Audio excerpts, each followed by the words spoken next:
ओम शांति। आज है 11/12/2021 के साकार महावाक्य, 11 दिसंबर 2021। क्या सुना, कुछ याद है कल की मुरली?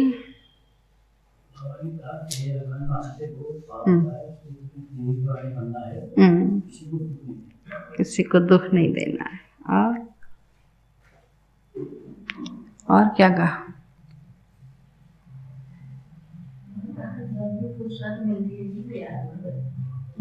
बस इतना ही सुना मुरली में।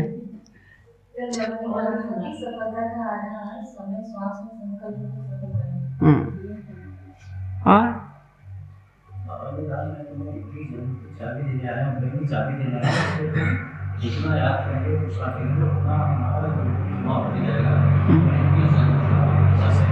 ये आज का कल का मिक्स कर दिया। और ईश्वरी बैंक में जमा करना है। विशेष बाबा ने बैंक में जमा करने की कल बात बोली थी कि अभी जो है बाबा हम सबको देने के लिए आया है, लेकिन देगा कब? जब बाबा को देते तो बाबा उसी का रिटर्न करता है ना। तो तन मन धन समय श्वास संकल्प बाबा कहते सब सेवा में सफल करो। तो बाबा कहते फिर वहाँ भरपूर आपको मिलेगा। अगर यहाँ नहीं किया तो फिर वहाँ कैसे मिलेगा? क्योंकि संगम युग बहुत अनमोल समय है। इस समय हम जो पुरुषार्थ करते हैं उसी से हमारा आगे भाग्य बनता है। इसलिए मेहनत विशेष बाबा कहते हैं याद की मेहनत। और बाबा ने कल कहा ना, किसी की दबी रहेगी धूल में, किसी की राजा खाए। तो इसलिए बाबा ने कहा अपना पाई पाई जो है सेवा में सफल करना है। आज बाबा बोले, मीठे बच्चे तुम अभी वंडरफुल रूहानी यात्री हो।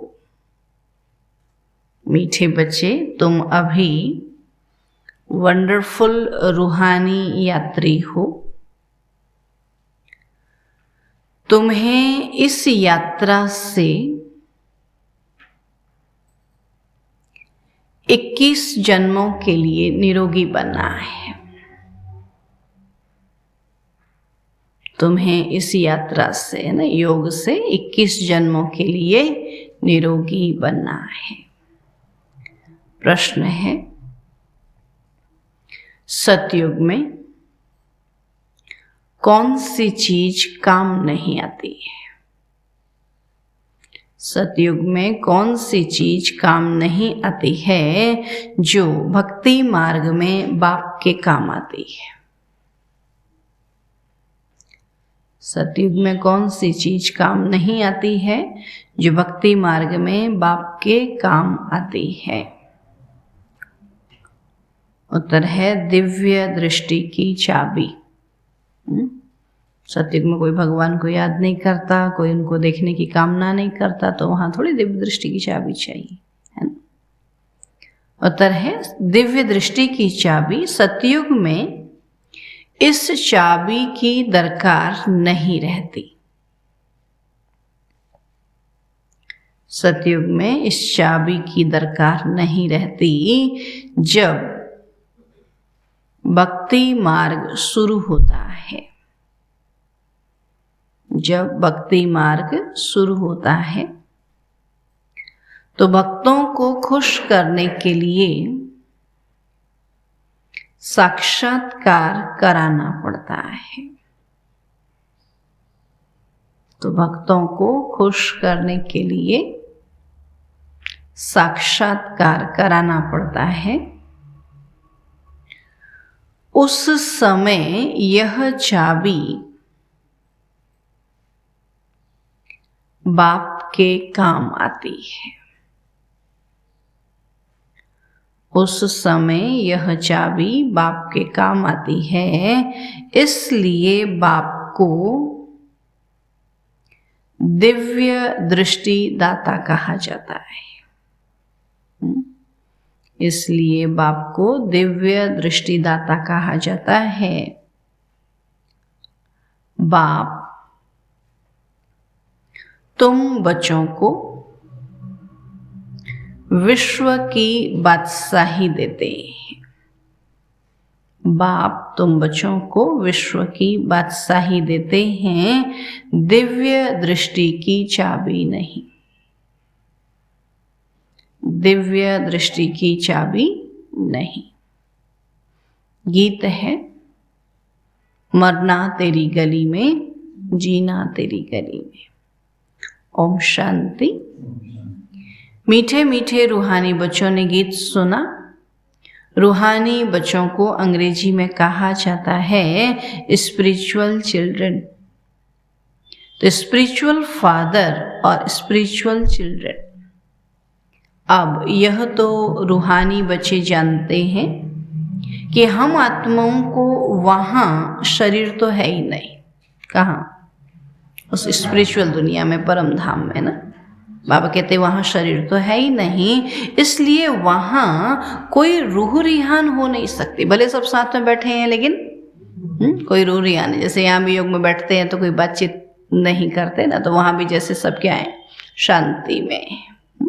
तो वहाँ कोई रूह रिहान हो नहीं सकती, क्योंकि रूह रिहान होती है शरीर के माध्यम से, है ना। और जब आत्मिक स्वरूप में है तो कोई बातचीत नहीं होगी।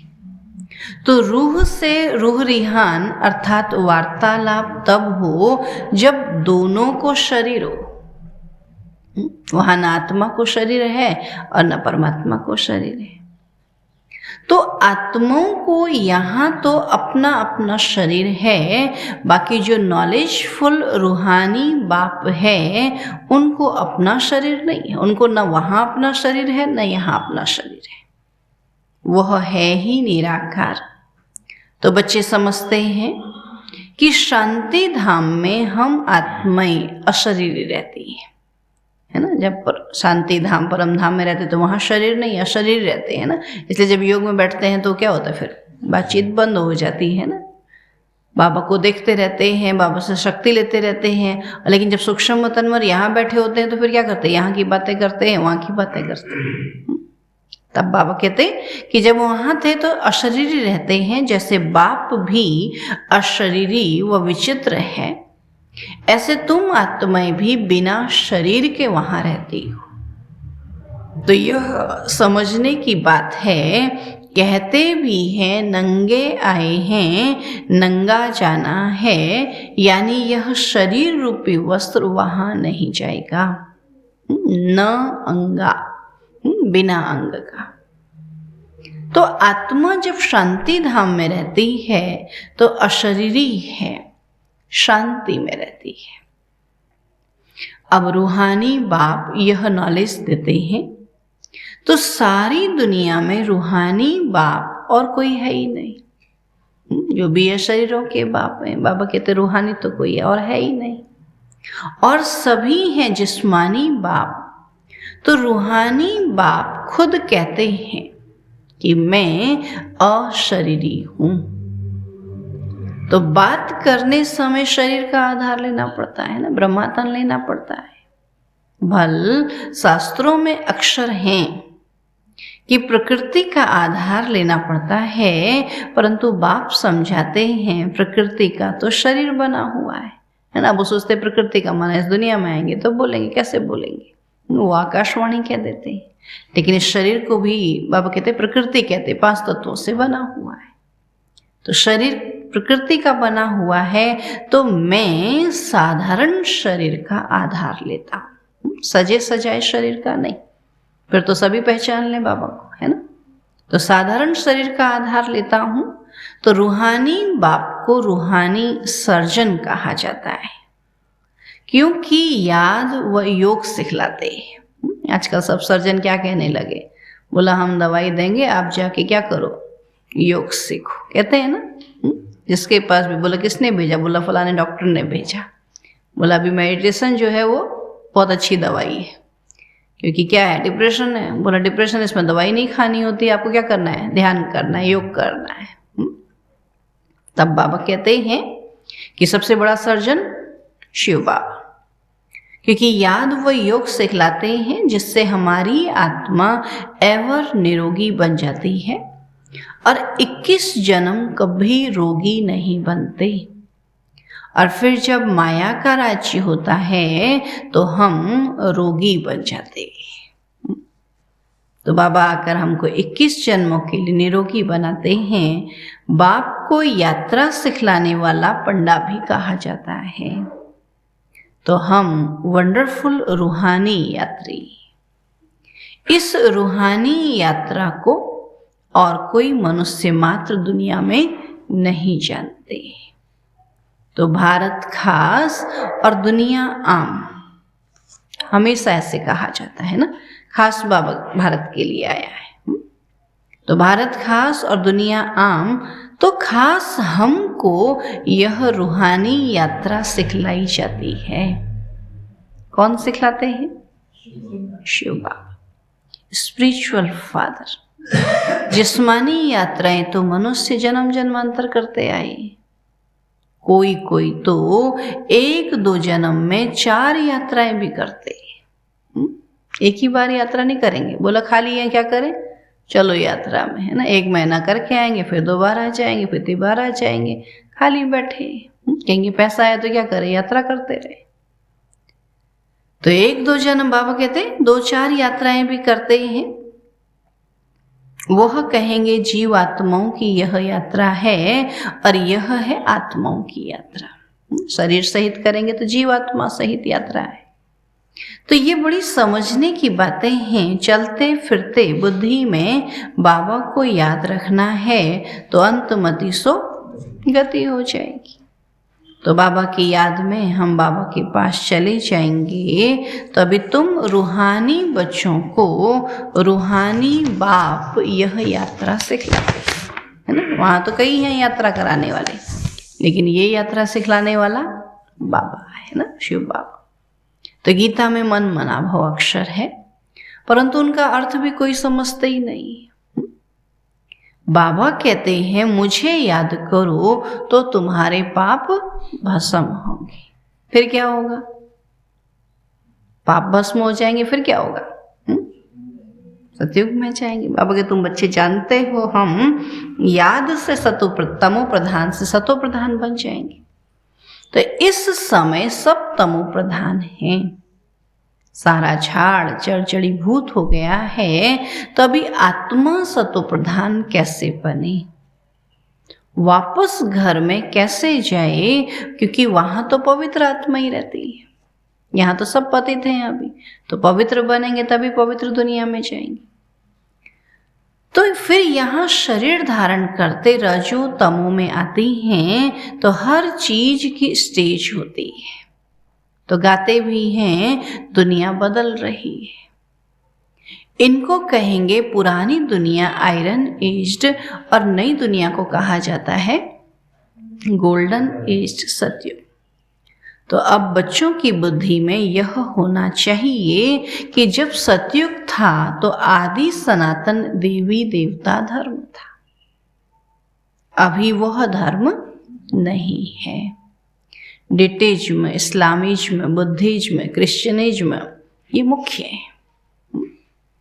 तो युगों पर भी समझाया है कि मुख्य 4 युग है, सतयुग, त्रेता, द्वापर, कलयुग, 5वां है संगम युग। तो मुख्य युग 4 युग हैं, बाकी यह ब्राह्मणों का संगम युग है, गुप्त। तो परमपिता परमात्मा ही आकर ब्राह्मण, देवता, क्षत्रिय धर्म स्थापन करते हैं ना। 3 धर्म बाबा कहते हैं, ब्राह्मण, देवता और क्षत्रिय, ये 3 धर्म स्थापन करते हैं। तो ये सब बातें बच्चों को याद रखनी है। जब याद होगी तभी दूसरों को सुना पाएंगे ना। तो ये सब बाबा कहते बच्चों को याद रखनी है और अपना बुद्धि योग बाबा के साथ रखना है। तो मूल बात ही है विकर्माजीत बनने की। तो बरोबर हम सतो प्रधान पवित्र थे, तो असुल में 24 कैरेट सोना थे। फिर सतो में आए 22 कैरेट बने, फिर रजो में आए तो 18 कैरेट बने, और तमो में 9 कैरेट बाबा कहते हैं। 9 कहे या 9 कहे, 9 कैरेट भी कोई वैल्यू नहीं है ना। सोने की डिग्री होती है ना। तो यह आत्मा की बात है। जैसे सोने की बात बाबा कहते हैं, आत्मा की भी बात है। जैसे भ्रमरी छी कीड़ों को ले आती है और उनको बैठ आप समान बनाती है। तो तुम भी भूं भूं कर मनुष्य से देवता बनाते हो। पहले मनुष्य को ब्राह्मण बनाते, फिर ब्राह्मण से देवता बने। पहले मनुष्य तो बने। आपके मनुष्य तो जानवर जैसे हो गए हैं ना। आप कहते मनुष्य को पहले ज्ञान सुनाएंगे, यहाँ तक लाएंगे, तभी तो फिर वो बनेंगे देवता। तो भ्रमरी कीड़े को ले आकर घर में एकांत में बिठाती है, उनमें भी कितना अकल है। उसको भी एकांत में रखती ना, देखा है ना। तुम्हारी आत्मा में भी ड्रामानुसार पाठ नुधा हुआ है। तो तुम जानते हो कल्प पहले भी रूहानी बाप से हमने रूहानी ज्ञान सुना था। कल्प कल्प सुनते रहेंगे, नथिंग न्यू, कुछ भी नया। बाबा कहते हूबहू रिपीट होता है। तो ये भी बाप ही समझा सकते हैं। झाड़ को जानने वाला तो बीज है ना। बीज कौन है? शिव बाबा। तो बाबा आते हैं तुमको त्रिकालदर्शी बनाने, आदि मध्य अंत का ज्ञान देते ना, तीनों कालों का, तीनों कालों की नॉलेज देते हैं ना। तुमको जीते जी एडॉप्ट करते हैं। मरने के बाद तो सभी जाएंगे भगवान की गोदी में, और हम जीते जी भगवान की गोद में आए ना। आपके जीते जी अडॉप्ट करते हैं, जैसे कन्या को भी जीते जी अडॉप्ट करते हैं कि यह हमारी स्त्री है। अब प्रजापिता ब्रह्मा की स्त्री तो है ही नहीं, वो तो प्रजा का पिता है ना। तो यह एडॉप्ट होते हैं, परम पिता परमात्मा ब्रह्मा द्वारा एडॉप्ट करते हैं। पहले ब्रह्मा को एडॉप्ट करते हैं, फिर ब्रह्मा के द्वारा बच्चों को एडॉप्ट करते हैं। तो तुम भी कहते हो यह हमारा बाबा है। ब्रह्मा बाबा भी हमारा बाबा है, तो शिव बाबा भी हमारा बाबा है। तो बाबा कहते कि परम पिता परमात्मा बाप भी कहते हैं तुम मेरे बच्चे हो, और यह शिव बाबा है रूहानी, और प्रजापिता ब्रह्मा दादा है जिस्मानी।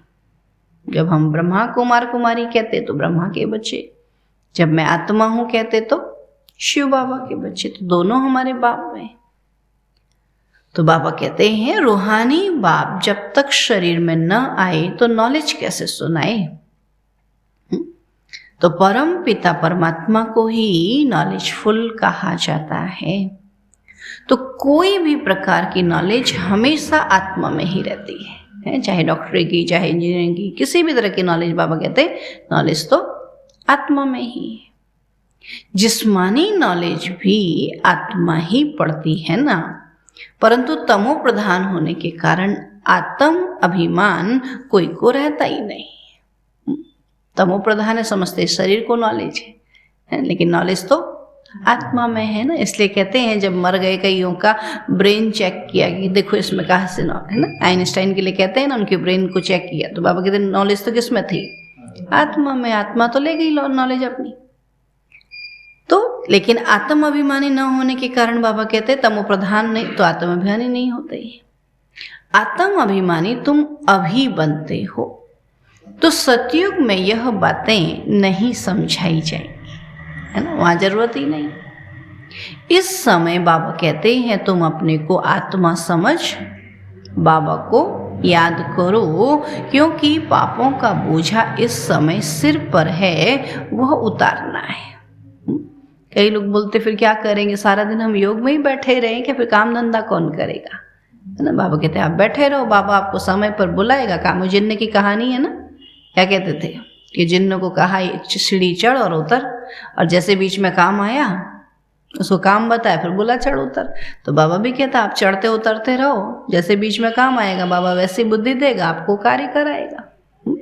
लेकिन हमको रहना है याद की यात्रा में, है ना। तो बाबा कहते पापों का बोझा इस समय सिर पर है, वह उतारना है। तो बाप को बुलाते भी इस समय है कि आकर पतितों को पावन बनो। आत्मा ही इम्प्योर तमो प्रधान बनी है, इसलिए बाबा को याद करती है। भक्ति कोई भी नहीं जानते, बाबा कहते भक्त कोई भी नहीं जानते कि परम पिता परमात्मा कोई बिंदी है। बिंदी का तो मंदिर बना ना सके, शोभा ही नहीं होगी। एक तो लिंग बनाते हैं, फिर साक्षात्कार के लिए कहते हैं हजारों सूर्य से तेजोमय है। तो क्या लिंग इतना तेजोमय है? उसको तो काला पट बना देते हैं और फिर कहते तेजोमय है। कहाँ से तेजोमय होगा? हाँ, तब बाबा के जैसे अर्जुन के लिए दिखाया है ना, उनको साक्षात्कार हुआ तेजोमय रूप का, कहा हम तेज सहन नहीं कर सकते।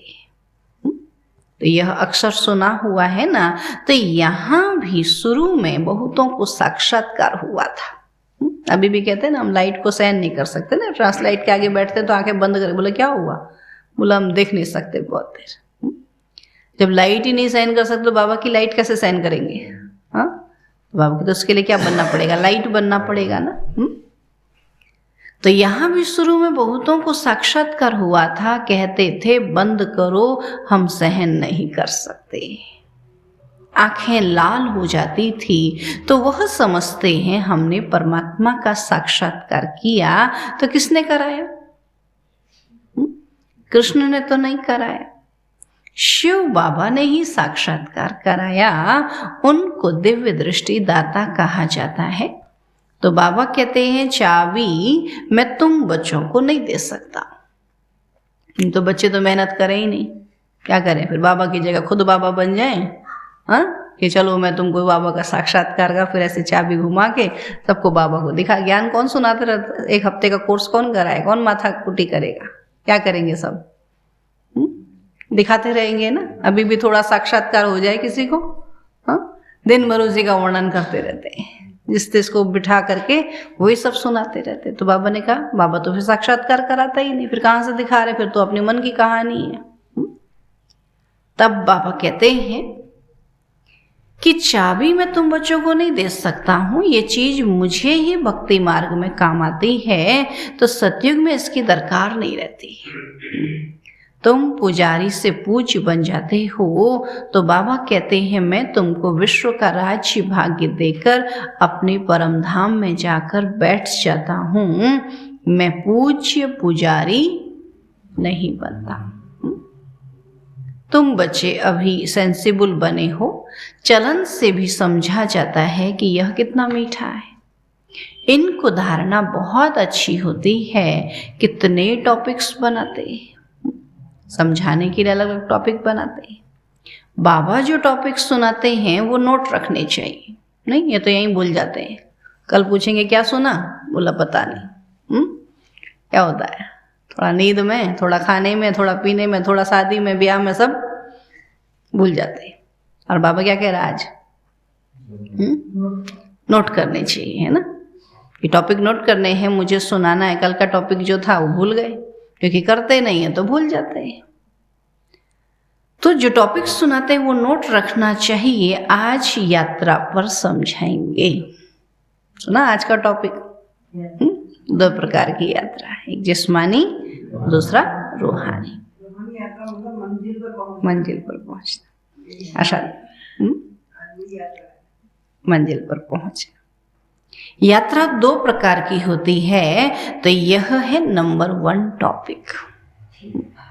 बाबा कहते मनुष्य सब जिस्मानी यात्रा कराते हैं भक्ति मार्ग में ना। अभी देखो साउथ में ले जाएंगे, क्योंकि इधर ठंडी हो गई है, उधर ले जाएंगे। और गर्मी हो, उधर गर्मी हो जाएगी तो इधर लेके आए। वो तो इसी दुनिया में घुमाएंगे, और बाबा इस दुनिया से निकाल करके परमधाम ले जाए। तब बाबा कहते हैं कि वो जिस्मानी यात्रा भक्ति मार्ग की है। ज्ञान मार्ग में जिस्मानी यात्रा होती नहीं है ना। यहाँ तो कहते जो सक्षम है वो चलो मधुबन, जो सक्षम नहीं है वो घर ही बैठे रहो। यहाँ थोड़ी कहते नहीं चलो जैसे भी है चलो, ऐसा थोड़ी कहते। बाबा कहते तो तुम्हारी है रूहानी यात्रा, तो बाप समझाते हैं तमो प्रधान से सतो प्रधान तुम इस यात्रा से बनेंगे।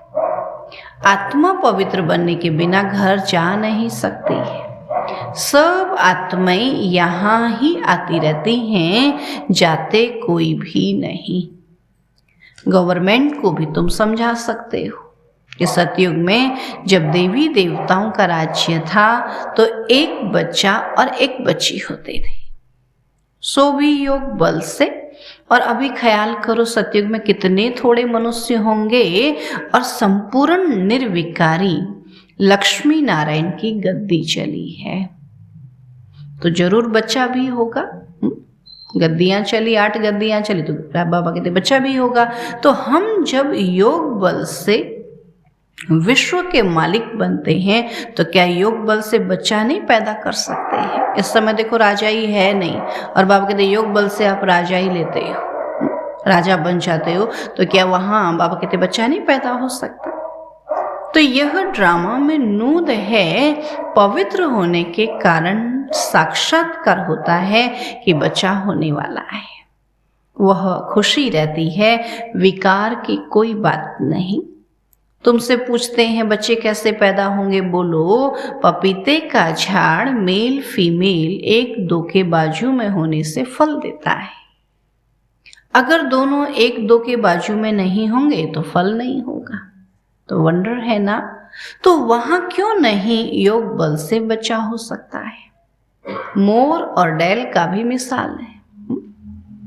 उनको कहा जाता है नेशनल बर्ड, है ना। इस कलयुग अंत में जहां सारी दुनिया पतित है उसको फिर भी पवित्र माना जाता है ना। प्रेम के आंसू से गर्भ हो जाता है तो यह विकार नहीं हुआ ना। तो यह भारत शिवालय था, शिव बाबा ने बनाया था, अब रावण ने इसको वैश्यालय बनाया है। तो यह भी किसी को पता नहीं है। शिव जयंती तो मनाते हैं, रावण जयंती कहाँ है?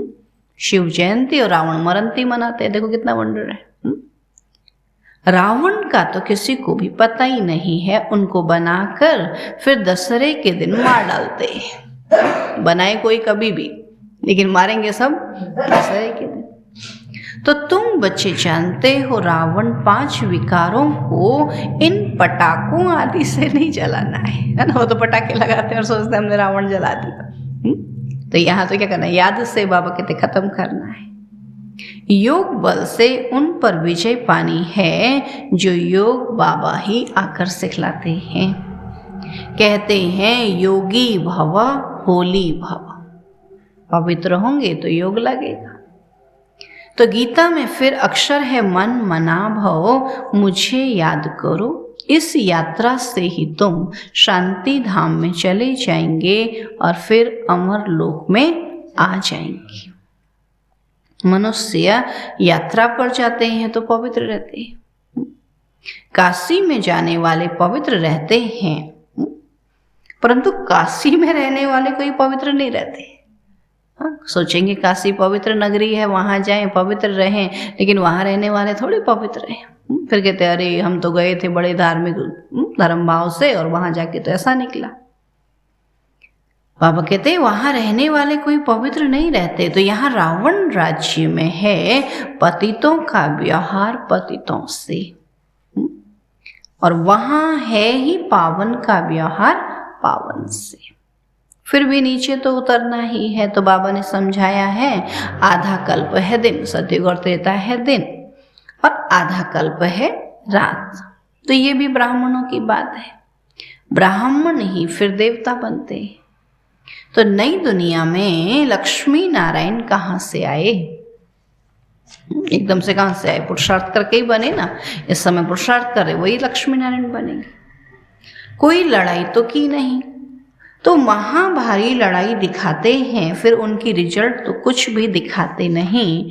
कहते हैं 5 पांडव थे। तो तुम कितने पांडव हो? तुम हो रूहानी पंडित, है ना। परसेंटेज निकाला, 100 में से अगर प्रीत बुद्धि निकाले तो मुश्किल से 5% निकलेंगे का। इसलिए कह दिया 100 कौरव थे और 5 पांडव थे। तो परसेंटेज में है 5% बाबा कहते पांडव है। जानते हो अभी सबको वापस जाना है, तो बाबा आते ही है सबको ले जाने। तो वह है सुप्रीम पंडा अथवा गाइड लिबरेटर, माया से मुक्त कर साथ में ले जाते हैं। तो साथ में ले जाने वाला गाइड तो जरूर चाहिए। तो यह बातें बुद्धि में अच्छी रीति याद रहनी चाहिए। तो वह शास्त्र तो छपे हुए होते हैं, कोई भी जाकर पढ़ सकते हैं।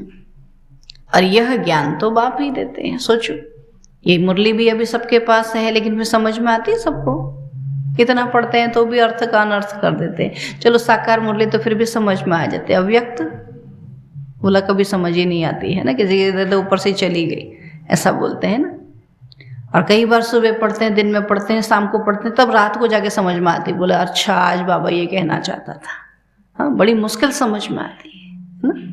तब बाबा कहते हैं वो शास्त्र तो कोई भी पढ़ सकते हैं, और यह ज्ञान तो बाप ही देते हैं, फिर शास्त्र पढ़ने की बात ही नहीं। तो बाप से सुनकर धारणा कर रही है। नंबर 1 है याद की यात्रा, उनसे ही पवित्र बनेंगे ना। सारी पढ़ाई का सार ही है याद में रहना। हम इतना पढ़ रहे हैं, पढ़ने के लिए नहीं पढ़ रहे हैं, इसलिए पढ़ रहे हैं याद में रहने के लिए पढ़ रहे हैं। और वही मुश्किल लगता है। क्या कहते हैं, पढ़ा कितनी देर लो, लेकिन याद में नहीं बैठ सकते इतनी देर, है ना। तब बाबा कहते नंबर 1 है याद की यात्रा, उनसे ही पवित्र बनेगी। हिस्ट्री ज्योग्राफी तो कोई भी समझा ना सके, यात्रा में बहुत कच्चे हैं। सुना क्या कहता बाबा? यात्रा में बहुत कच्चे हैं, याद में ही विघन पड़ेंगे। नॉलेज तो बहुत सहज है। सुना, याद में ही माया बैठने नहीं देती ना। बोले क्या करें, बैठ ही नहीं सकते, इसे चलो 5 ही मिनट बैठेंगे। तो बाबा समझाते हैं यह ड्रामा का चक्र है, उनके 4 भाग इक्वल है, बराबर है। लाखों वर्ष आयु होती तो मनुष्य कितने बढ़ जाते, इतने देखो आजादी के बाद ही कितने बढ़ गए हैं। गवर्नमेंट भी कितना कहेगी कि बर्थ न हो, ये तो बाप का काम है कंट्रोल करना। तो वह सब तो जिस्मानी युक्तियां निकालते रहते हैं, और बाबा की है यह रूहानी युक्ति। तो बाप कहते हैं मैं आता ही हूँ अनेक धर्मों का विनाश कर एक धर्म की स्थापना करने। तो एक मत सतयुग में ही होगा। बाबा कहते यहाँ थोड़ी हो सकता है, यहाँ तो सब अपनी अपनी मत चलाते हैं, है ना। एक मत सतयुग में होगा। बाबा कहते अपने को भाई भाई कोई समझते ही नहीं। बाप बच्चों को बहुत युक्तियां समझाते रहते हैं। अपने पास टॉपिक्स की लिस्ट रखनी चाहिए, और एक एक टॉपिक बहुत फर्स्ट क्लास है। बाबा कहते हैं तुम बच्चों को जास्ती टाँ नहीं करनी है। सुनाते रहते टाँ करते ना। किसी को ज्ञान सुनना, कोई ज़्यादा लेक्चर किसी का सुनना पसंद नहीं आता। थोड़ा सा सुनाए और अच्छा सा सुनाए। कहते हैं ना, घंटा सुनाए और बिना अर्थ का तो क्या लगेगा। बोला क्यों बोल रहे थे, क्या बताना चाह रहे थे? बोला पता ही नहीं, समझ में ही नहीं आया। और 2 लाइन सुना दो, बहुत अच्छी से सुना दो तो अच्छा लगता है ना। तो इसलिए बाबा के जास्ती टाँटा नहीं करना, सिर्फ कहना है कि शिव बाबा कहते हैं कि मैं सब आत्माओं का बाप परम आत्मा हूँ, और मुझे ही भगवान कहा जाता है। सुना, अभी तक ये किसी ने समझाया? कितना कहते हैं यहाँ ऐसा कहते, यहाँ ऐसा कहते, यहाँ ऐसा कहते। अरे यहाँ कौन कहता है? यहाँ कहने वाला शिव बाबा है। ऐसा किसी ने समझाया था पहले जब यहाँ आए? किसी ने समझाया? ऐसा नहीं। क्यों भाई ऋषभ भाई, ऐसा समझ में आया था? नहीं। फिर बाबा कहता अब आपको समझाना है, ठीक है ना, कि हमको समझाना है कि हमको पढ़ाने वाला परमपिता परमात्मा है। तब बाबा कहते कि मुझे ही भगवान कहा जाता, कोई मनुष्य को भगवान नहीं कह सकते। तो रूहानी यात्रा और जिस्मानी यात्रा की टॉपिक अच्छी है। जिस्मानी यात्रा मृत्यु लोक में होती है ना। टाइम काटना है ना उनको, तो क्या करके आते हैं? घूम आते। पैसा भी है, रिटायर हो गए हैं, खूब पैसा मिला, गवर्नमेंट ने दिया है, तो क्या करेंगे? पैसा भी खर्च करेंगे, समय भी खर्च करके घूम घाम के आते। बाबा के घर में बैठ सकते इतनी देर? बोला यहाँ नहीं बैठ सकते ना। तब बाबा कहते कि जिस्मानी यात्रा मृत्यु लोक में होती है, तो यह है मृत्यु लोक। कितना ही यात्रा करो, मरना तो है ही है। ये यात्रा करके हम मरे नहीं, भगवान को पा जाए नहीं। तो यह है मृत्यु लोक, वह है अमर लोक। तो तुम बच्चे कल्प कल्प बाबा के साथ मददगार बनते हो, इसलिए तुम हो रूहानी स्वीट चिल्ड्रन। अच्छा, मीठे मीठे सिकीलधे बच्चों प्रति माता पिता बाप दादा का याद प्यार और गुड मॉर्निंग। रूहानी बाप की रूहानी बच्चों को नमस्ते। हम रूहानी बच्चों की रूहानी बाप दादा को नमस्ते नमस्ते नमस्ते। आज अपनी महिमा करते हैं। धारणा के लिए मुख्य सार है, खुद सेंसिबल बनकर दूसरों को बनाना है ना। खुद ही समझदार नहीं तो दूसरों को कैसे बनाएंगे, है ना। तो खुद सेंसिबल बनकर दूसरों को भी बनाना है, तभी तो कहेंगे आप समान बनाया, है ना। एक एक को बनाए तो कितने हो जाएंगे, हाँ। ईच वन टीच वन कहते, दादी ने एक बार एक चलाया था, ईच वन टीच वन। उस साल भर दादी यही बोलती थी कि हर एक बंदे को पढ़ाएगा तो सेवा जो है एक ही साल में हो जाएगी। इतना समय लगाना ही नहीं पड़ेगा, हमको कोई ज़्यादा मेहनत थोड़ी करनी है। अपनी चलन बहुत रॉयल और मीठी रखनी है। अपनी चलन बहुत रॉयल और मीठी रखनी है। दूसरा पॉइंट है, रूहानी यात्रा पर तत्पर रहना है। रूहानी यात्रा पर तत्पर रहना है। अपने पास अच्छी टॉपिक्स नोट रखनी है। अपने पास अच्छी टॉपिक्स नोट रखनी है। एक एक टॉपिक पर विचार सागर मंथन करना है। एक एक टॉपिक पर विचार सागर मंथन करना है। वरदान है आज का, अंतर स्वरूप में स्थित रहे, अपने व बाप के गुप्त रूप को प्रत्यक्ष करने वाले। अंतर स्वरूप में स्थित रहे, अपने व बाप के गुप्त रूप को प्रत्यक्ष करने वाले सच्चे स्नेही भव। बाप के गुप्त रूप को प्रत्यक्ष करने वाले सच्चे स्नेही भव। बाबा कहते, जो बच्चे सदा अंतर की स्थिति में अर्थात अंतर स्वरूप में स्थित रहे, अंतर्मुखी रहते हैं। वे कभी किसी बात में लिप्त नहीं हो सकते, है ना। आत्मिक स्वरूप में रहे, आत्मा सबसे न्यारी प्यारी है, तो वो किसी में लिप्त नहीं हो सकते।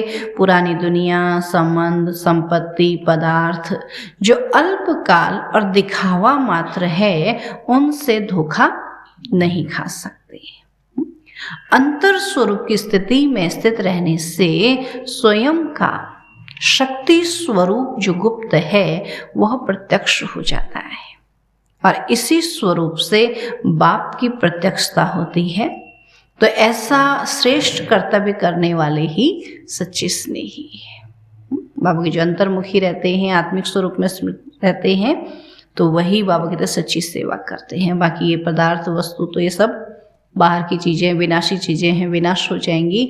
तो बाबा कहते हमारा जो लक्ष्य है आत्मिक स्थिति में स्थित होना, तो वही बाबा कहते बाबा से सच्ची स्नेही है। स्लोगन है, निश्चय और जन्म सिद्ध अधिकार की शान में रहो तो परेशान नहीं होंगे।